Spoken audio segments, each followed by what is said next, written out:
Does the smoking affect the fertility? Oh, massively. Besides water and oxygen, everything is going to be harmful. Sometimes it can damage the baseline of the testes, which produce sperms altogether. Half of the male population will have sperm count lower than WHO criteria. How do you feel that this person has endometriosis, and what are the way you diagnose it? Now, this has always been a challenging question. There are about 20 to 25 odd theories about why endometriosis happens. Does weight gain affect male and female fertility? I think it's all about our lifestyle. It also affects your sperm production. It affects implantation in women. It also affects the quality of eggs which are there. You mentioned about not smoking, not drinking, and de-stressing. I'm wondering which one is more difficult. Weight loss is not the difficult part. It's maintaining it. There's no research which says that semaglutide is unsafe in pregnancy, but there's no research that says that semaglutide is safe in pregnancy. All these chemicals are hitting the ovaries. And remember, the ovaries are a lot more sensitive than the testes. Where do you see in next 10 years this IVF process is going to be? Oh, I think there's this new technology which is coming about precision medicine, but it's still not 100%. There's a possibility that it gets shut down completely.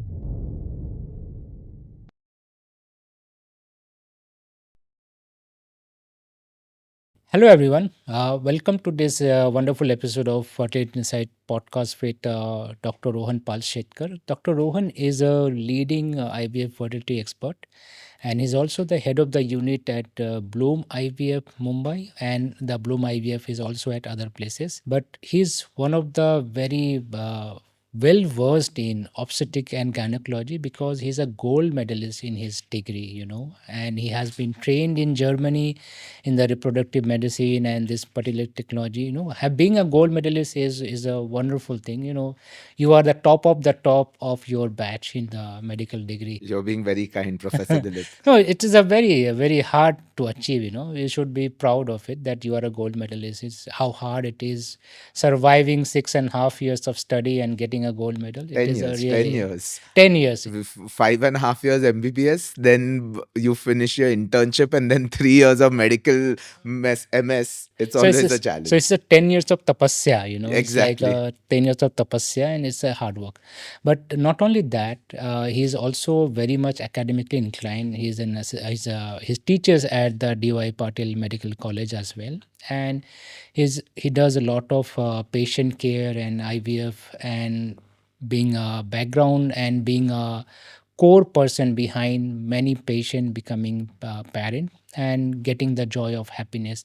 Welcome, Dr. Rohan, to this podcast. Thank you so much, Professor Dilip. Honestly, when you called me and asked me to come on this, I was quite excited because it's always nice to bring about the awareness of fertility. There's so many people who still take their own sweet time to come and get diagnosed or get treated. And ऐसे लगता है कि जब IVF specialist के पास जाते हो कुछ problem है. This is one thing that I want to start breaking from day one, that you're going to a fertility specialist doesn't mean you're undergoing IVF only. You can start always with the simpler treatments and then see if anything else is required. This is the what the focus of this fertility insights, especially the society is not talking about the fertility. Although India is the biggest population we have, and everyone is producing, talking about the babies, but no one talks about the fertility per se. And going to an IVF, or especially going to the clinic, people start, it's a big taboo, something wrong with me or something, while it is not something wrong. Like if you are planning to have a baby, so let's say if a person is planning to have a baby, or anyone, when there should be a male, when they should go to a doctor for their fertility checkup, and a female when they should go for a fertility or their reproductive checkup. See, the biggest challenge for fertility is age. So, if when we look at it, see, there are WHO definitions, there is your various bodies which give definitions, but I personally feel that if you are 32 or below and you've tried 1 year naturally, properly, and you've still not gotten pregnant, then definitely go to a doctor. If you're 32 years and above, then give that time only 6 months. Yeah, because See, I know that science has progressed a lot. That if I look at IVF in 1978, when the first baby was born, success rates were 5-10%. Now in 2026, we're almost at 50-60% success rates, but it's still not 100%. Our technology has made a lot of difference. But the biggest factor that has stayed constant from 78 to 2026 is age. No matter when you go, age is something that I can't change. Fountain of youth ab tak mila nahi hai mujhe. But if you come early, we're able to help you out better. Your chances of achieving a pregnancy are better. The later you come, it's not that we can't help you, but the chances of success are a little bit on the lower side. So, in that way, I always say the earlier you come, the better it is in terms of treatment for you. Because if you're coming to us early, sometimes we just help you get pregnant naturally. You don't need your IUI, your IVF, or anything like that. So if a person comes early, then the natural way of pregnancy can be also the possibility. Absolutely. So 1 year of pregnancy not be done. But in the you talk about the age 32, right? But in our society, we often means what happens typically. The a person is getting married and instant pressure. Like I got a message from on my Instagram channel recently. Someone is just married for 6 months and the person is going crazy about getting pregnant and the person is below 30. So I actually asked that you still 6 months, not yet 1 year. And they say no, the pressure of the family and everyone is asking when are you so giving the good news. So what should these people should do? I mean, should a person whenever they achieve the adulthood, should they go and have a checkup of their fertility condition? See, I'll tell you what, nobody's ever going to check their fertility as a part of it. Let's make that very clear. Unless you finally decide that you're planning to get pregnant, that's when they do it. However, I always advise more on the woman's side that if you can get your AMH, which is basically talking about your egg reserve, checked somewhere between the age of 25 and 30, whether you're married or unmarried, is going to give you an insight into whether to consider something like egg freezing. For men, generally, I would definitely say that if you're going to get married or you're married and you've been trying for 6 months and you're like getting worked up about good news kyun nahi de pa rahe, then definitely get your semen analysis checked as well. See, another issue is if you look at our regular health checkups and everything, a lot of these things get covered under insurance.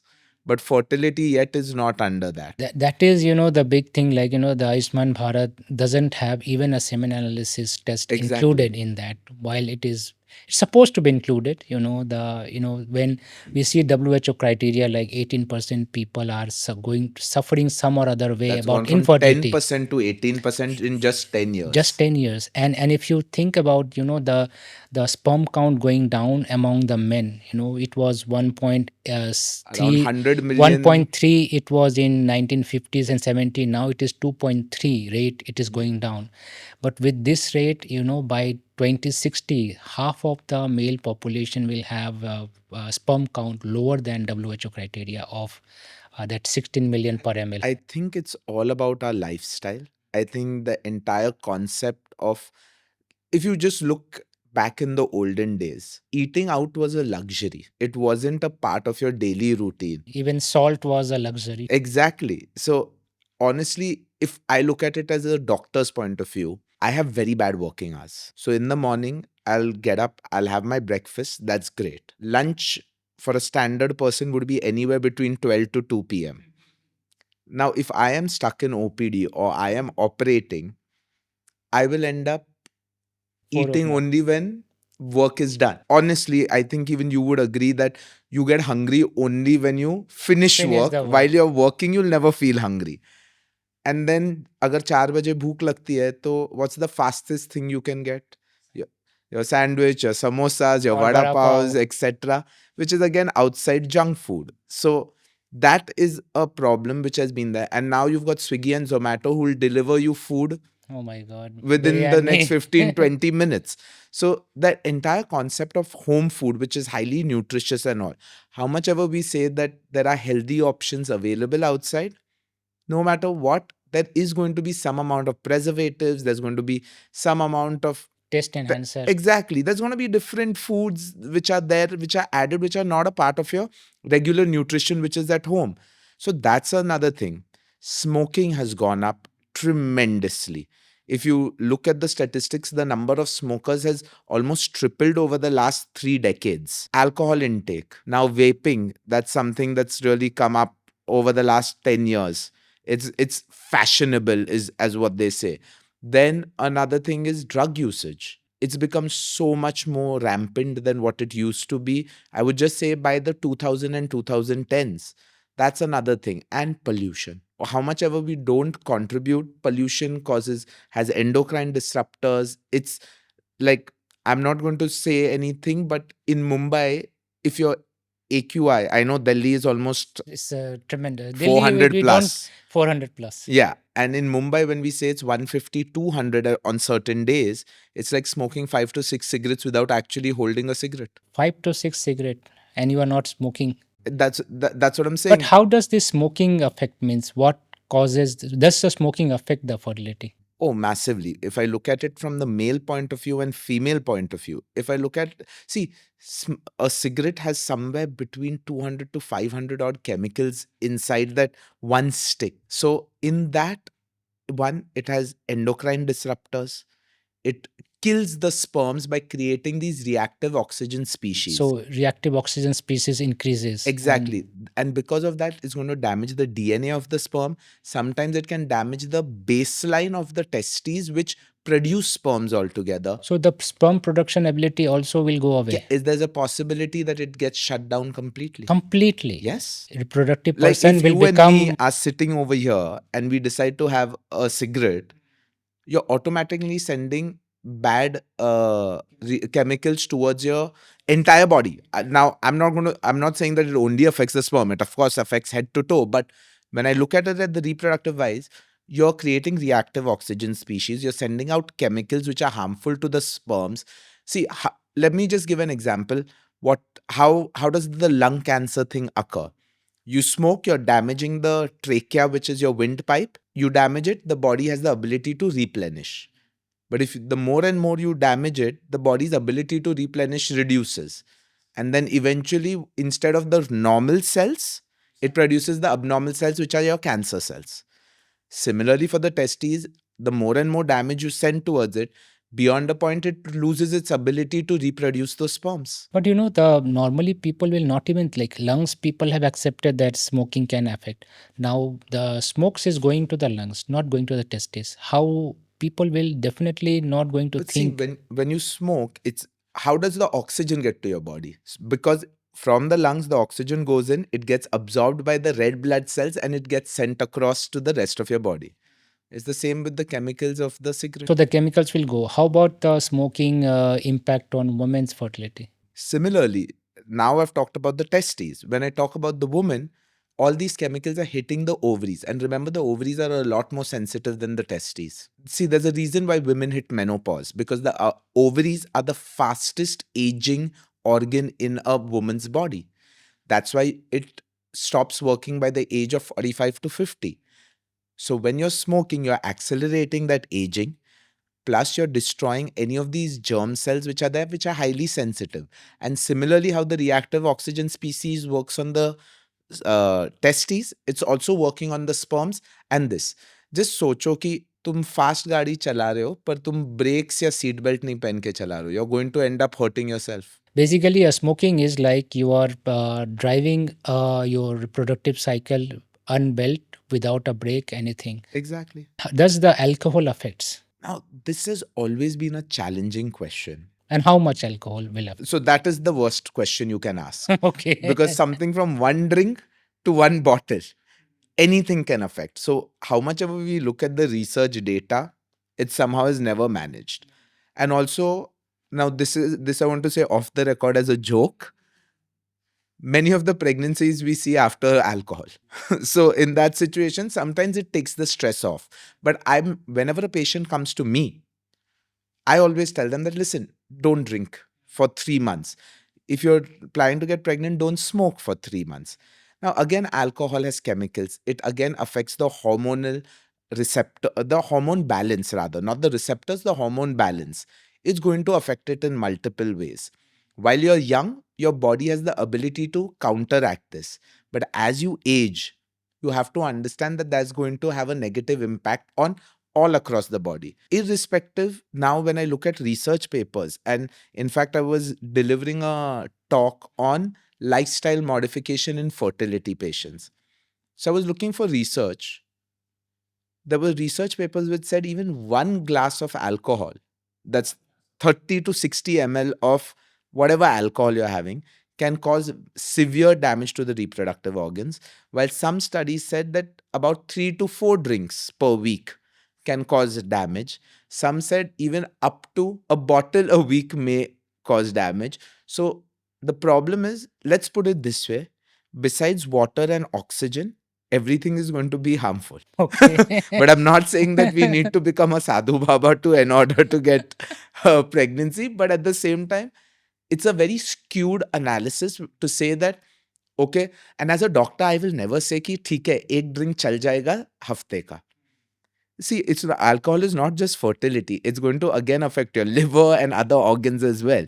So I will never say that please drink alcohol, but at the same time, I would say that there are results which are highly skewed regarding it. But regarding the smoking and alcohol, smoking is more dangerous. I would definitely say smoking is definitely more dangerous. So now, the lifestyle is one factor people are often in the modern time we are ignoring, and now access to so much Swiggy and Zomato, we are consuming the more tastier food, which is actually more weight gain food. How does weight gain affect male and female fertility? In fact, I'm doing so much research on obesity right now.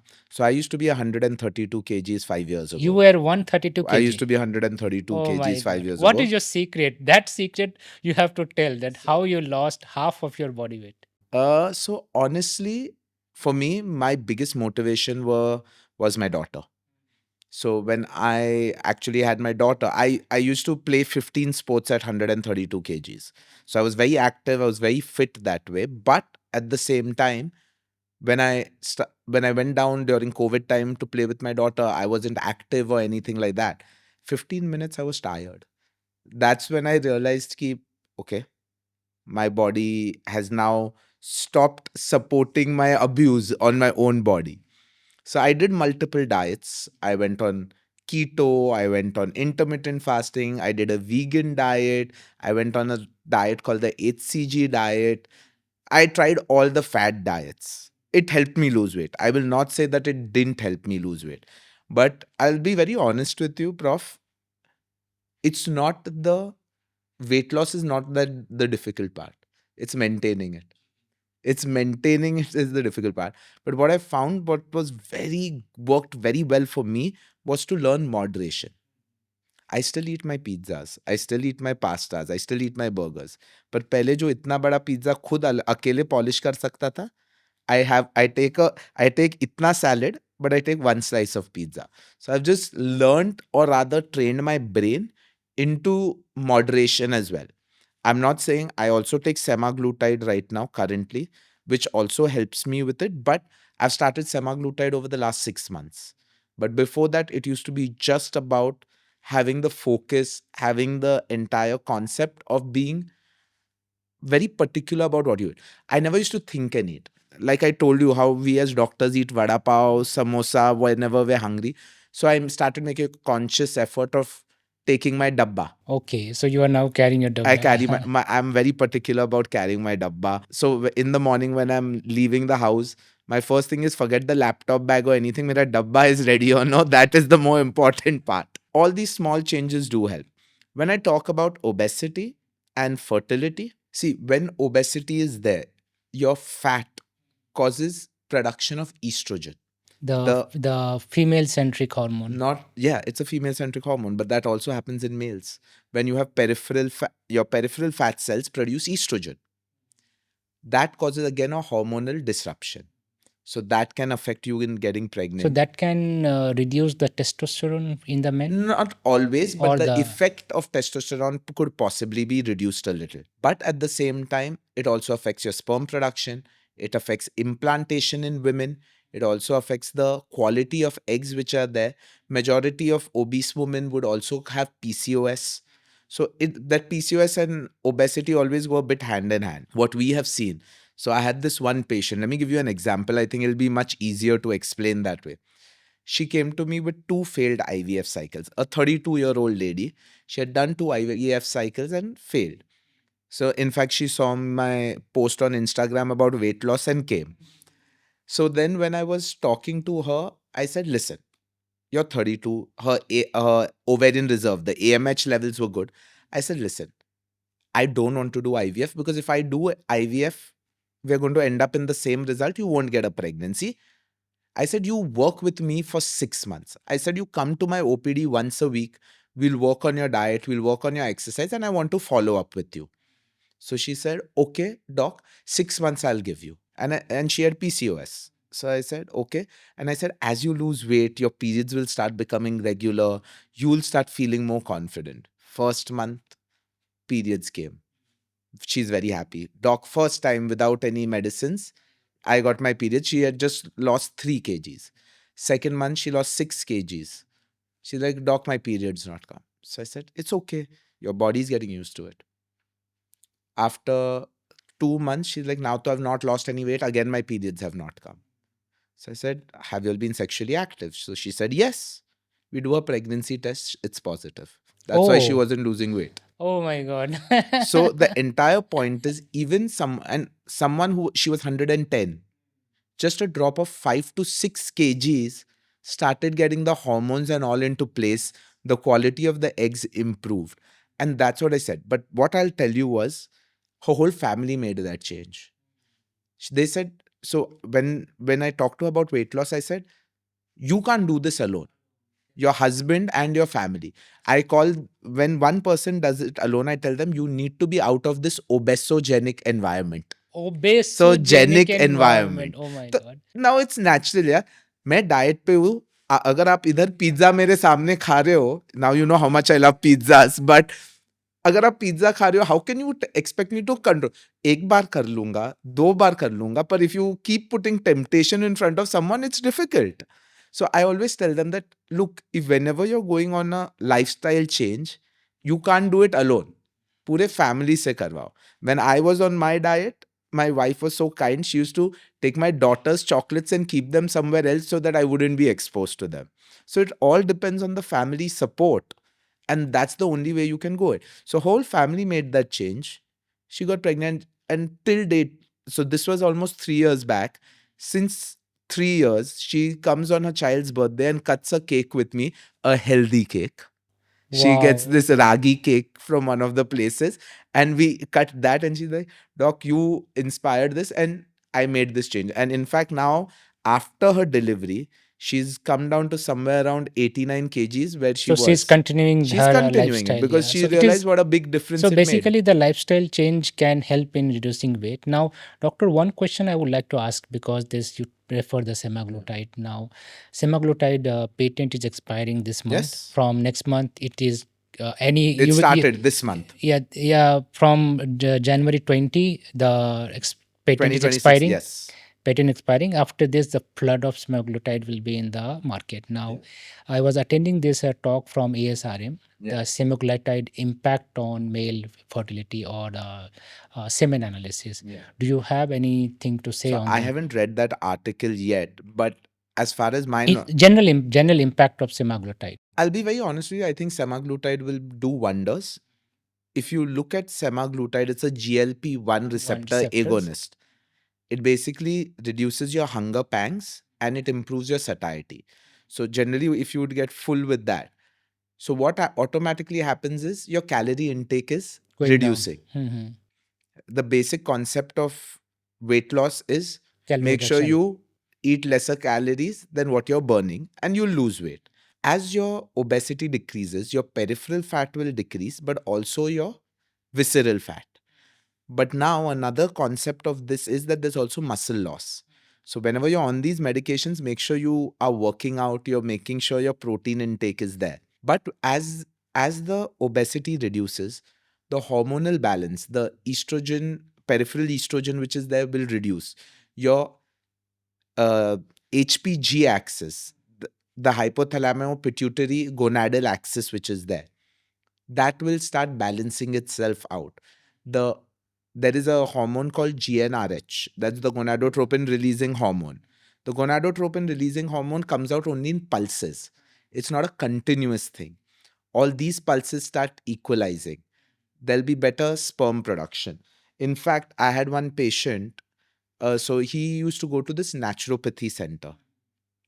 Honestly, I think it's all on the person. I think it just leads a healthier lifestyle. So over there, they had put him on juices, on antioxidants, and things like that. And he went there for a month. I saw his sperm count increase from 2 million to 10 million because he was obese. He was just obese. He used to smoke, he used to drink. 20 days, he didn't smoke, he didn't drink, And he use good and he food. was eating good food in a healthy environment. His sperm count increased. So when I look at semaglutide, that in that concept, because I've not read the article, when I look at the semaglutide in that manner, what it's doing is it's curtailing all your bad habits in a way of eating. Like, you won't Swiggy and Zomato as much. You'll eat good food, you'll eat healthy food. Plus, your body is undergoing those changes where your hormonal balances are coming into place. It'll make that change where it's a sort of lifestyle modification that you're doing towards a better thing. So it will start improving your sperm counts as well to an extent. However, there are articles which are now it's more about the woman's side because the woman is getting pregnant.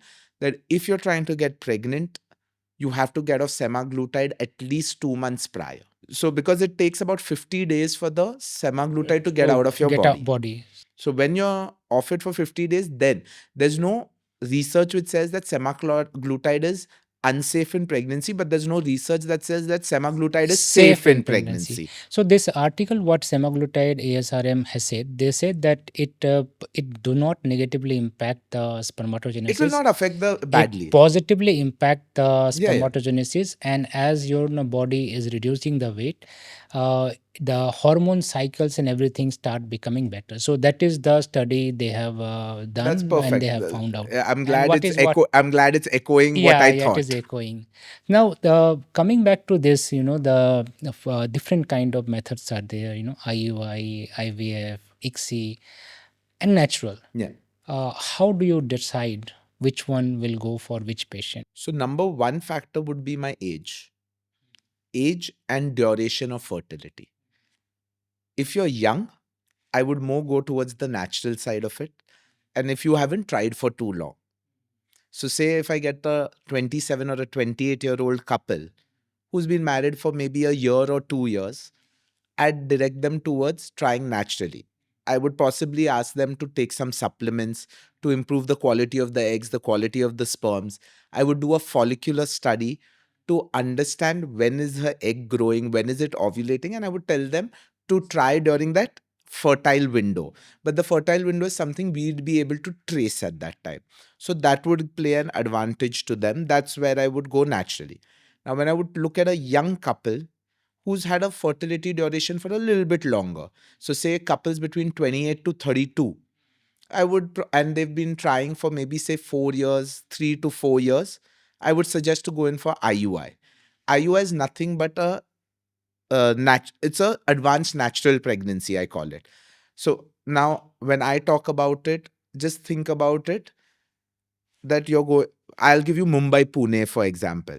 Mumbai Pune, there was this expressway built, the Mumbai Pune expressway. So you can take that and go. That would be a natural pregnancy. But now there's a Atal Setu bridge which has come up, which basically bypasses almost the entire of Mumbai, and you save a lot of more time. See, your mode of transport is still your car.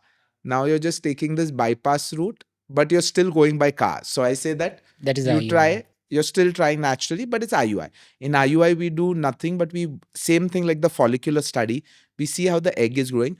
But once we realize that the egg is at the right maturity, we take the husband's sperm and we just put them inside the uterus. So what we're doing is we're bypassing the natural route, we're just this. But along with that, we also tell them to try naturally to increase their chances of pregnancy. When I look at IVF, IVF now becomes a point when you have an older couple with either a shorter duration or a long duration of standing of fertility, we would suggest an IVF cycle. This is a simple way of putting it. Now, there are tons of other factors which come into play: your sperm counts, your egg reserve, whether there's any other thing like endometriosis, PCOS, repeated pregnancy losses. There are lots of other fibroids, for example. If there are lots of other factors which do play into this, but the other simple way of stratifying would be age and duration of fertility.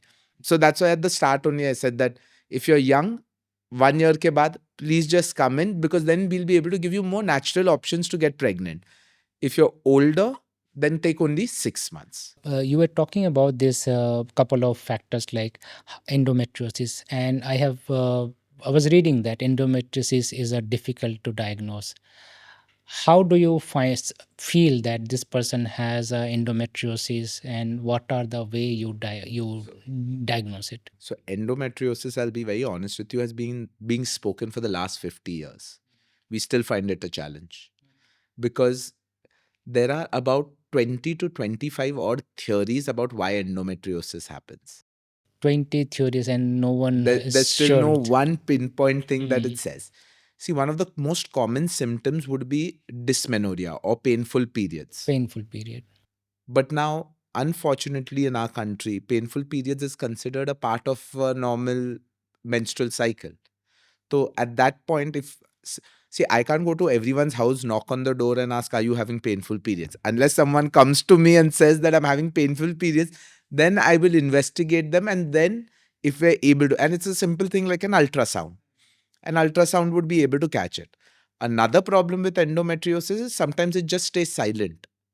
You may have patients who go throughout their life suffering from endometriosis but not have any symptoms at all. It can happen It without a can pain happen. also. I in fact had a very young girl, 28-year-old. She was going to the US for future studies.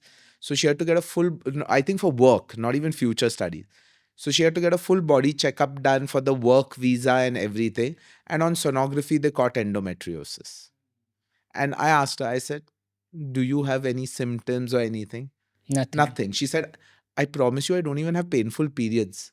I said, on the first day, when I'm about to get my periods, I feel like my uterus is cramping, but it's not affecting my quality of life. See, not every painful period needs to be diagnosed, but any painful period where your quality of life is being compromised, it should be checked out. But endometriosis diagnosis can be done by ultrasound. It can be done by ultrasound, it can be done via MRI, but MRI again becomes a lot more expensive. So, generally, a USG, this would be a stage 2 or a stage 3 endometriosis. Stage 1 endometriosis, unfortunately, some of the scan machines which are available now right now are very good and you need an experienced eye to see them.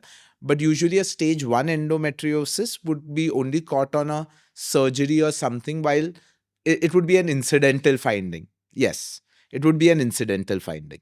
So, so there are complex cases often people do not understand. Like I also got some information from my Insta channel. People are messaging me that young couple, like It's usually the young couples. 28 years old, the male, and the wife is also younger than that. 7 years married, not getting pregnant. Semen parameter perfect, woman hormone parameter everything perfect, and they have been trying for 7 years and they are pressure, and the doctor recommended laparoscopy. So then I asked, the person is not having a financially well off, so thinking about, the doctor is asking why, maybe charging money. So what doctor was suspecting here? So this could be mild or minimal endometriosis, because that could be one of the reasons it can't be caught. But I'll tell you what, this young couple, they've been married for 7 years. Unfortunately, they're falling into this dreaded category of unexplained infertility, that there is no reason why they're not getting pregnant. These are patients who would actually benefit from IVF. I know you said that cost is usually a major problem, but like in Mumbai, we have centers which I have two low budget centers where we can do IVF in somewhere around 90,000 rupees to 1 lakh as well. Yes. So in those situations, I feel that these patients benefit directly from IVF. See what ends up happening. I'm not saying that the laparoscopy is a bad thing. Even if the patient was affording, they could afford to spend that 40 to 70,000 rupees, whatever the cost would be, on that laparoscopy. But then they can But go for then IVF. if they don't get pregnant again for another 1-2 years, and then they have to revert to IVF, that's another added burden of cost for them. So what's important is, I'm not saying that the laparoscopy is bad, it's a good option. But again, if they don't get pregnant beyond that, and with 7 years of standing infertility, they need to go. They probably should have undergone this laparoscopy about 3 or 4 years ago. So at 7 years of infertility, I would more direct them towards an IVF center rather than a laparoscopy. So at this point, they would benefit more. And I'll be very honest with you. Such couples, especially with this, once they have their first baby, many a times I have seen that the second baby happens naturally. Why such case? Because I know you have worked on a paper. You have a paper on unexplained infertility. Yes. Why such the case? Honestly, I'll tell you, I think it takes the stress off. Stress of Remember, having a you told pregnant. me you just on your Instagram you Yeah, had a 6 month. DM Yeah, 6 months. Say they get pregnant through IVF. I'm sure there's nothing wrong with them. Their sperm count will be normal, AMH will be normal, everything is normal.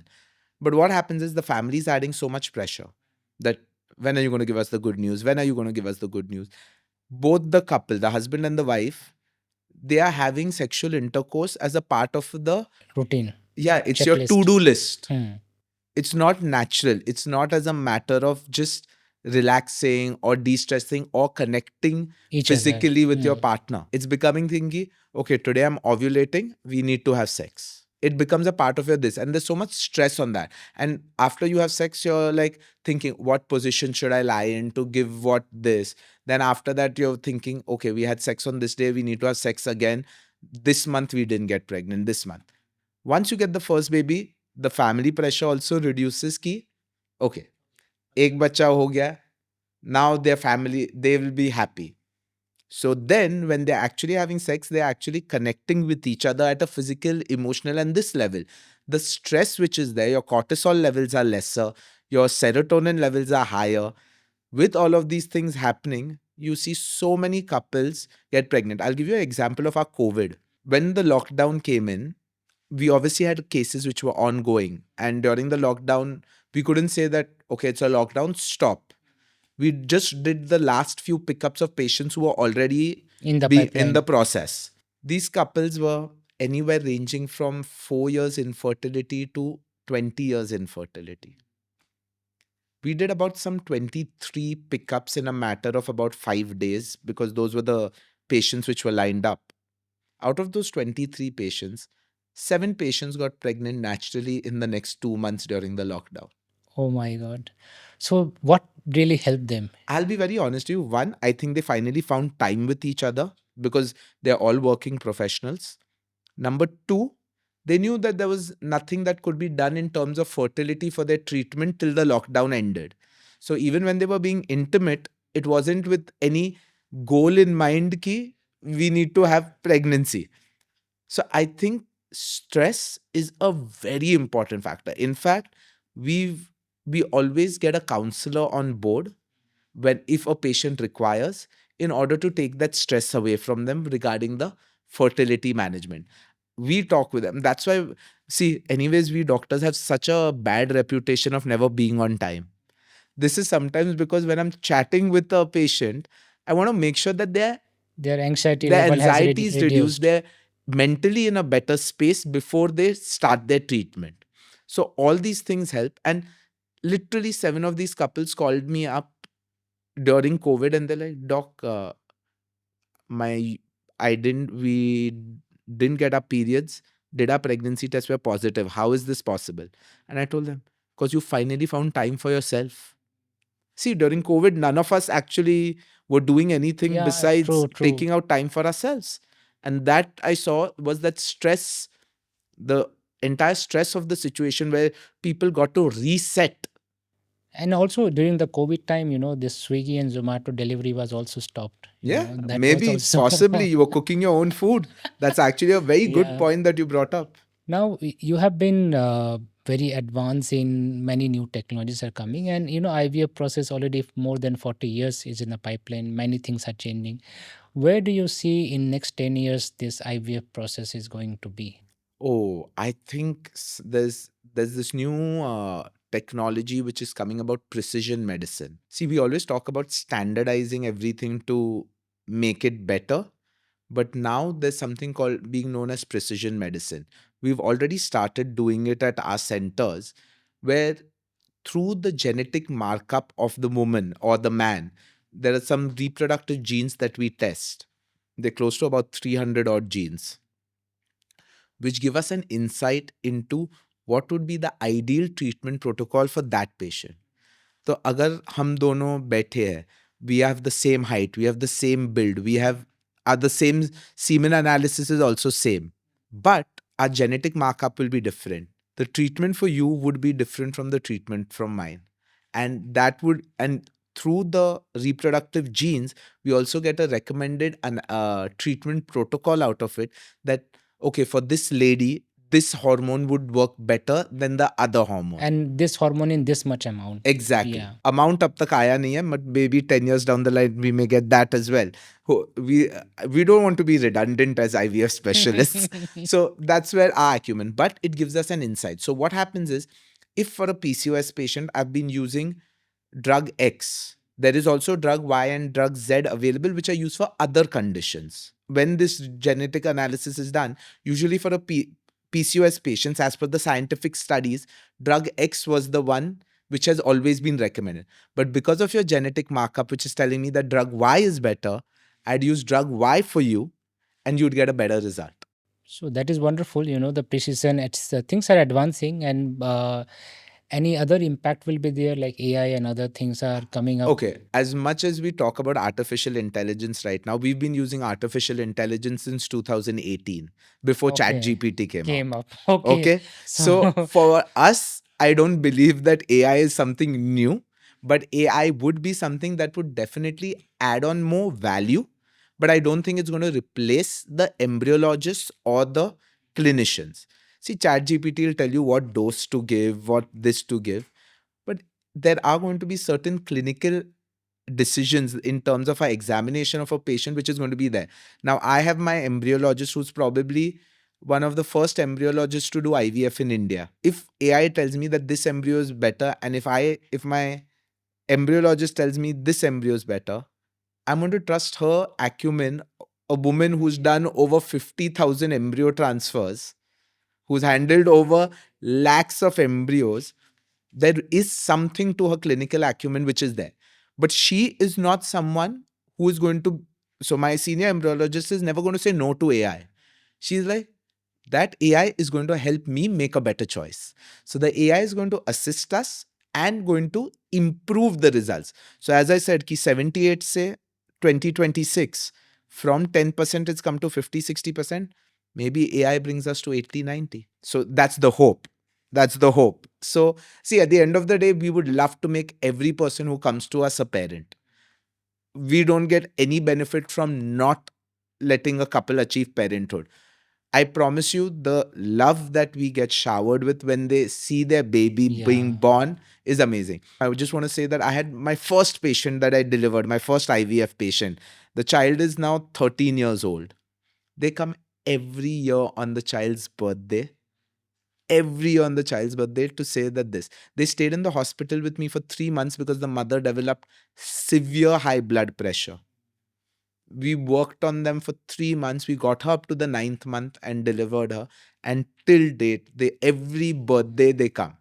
Every birthday they come. So this is a immense happiness as a doctors is there, but like now I see a lot of message on my Insta also. I'm not a doctor, means medical doctor. But you're very well read about all the things, Yeah. I must say. Thank you. So I'm not a medical doctor, but what makes me feel really emotionally touched when someone say that they are azoospermia, means they do not have sperm in their semen, and I myself feel helpless. What do you feel when recurrent implantation failure happened to the patient?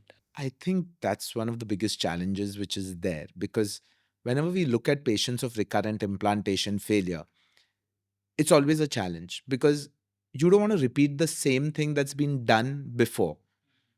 But there's only so many limited options we have. So that's where you need to try and find what could be a possible cause for the recurrent implantation failure. Is it the uterus? Is it the egg? Is it the sperm? Are there any other pathologies that are affecting it? Is our genetics affecting it? This is where our precision medicine also comes into play. When I'm looking at azoospermia, in fact, a lot of hormonal workup and genetic workup comes into that. For azoospermia, which means zero sperms, we do a workup. Now we have a surgical procedure called microtessay, where even from azoospermic patients, we can get sperms. And we have this technology in Mumbai in our lab called sperm VD.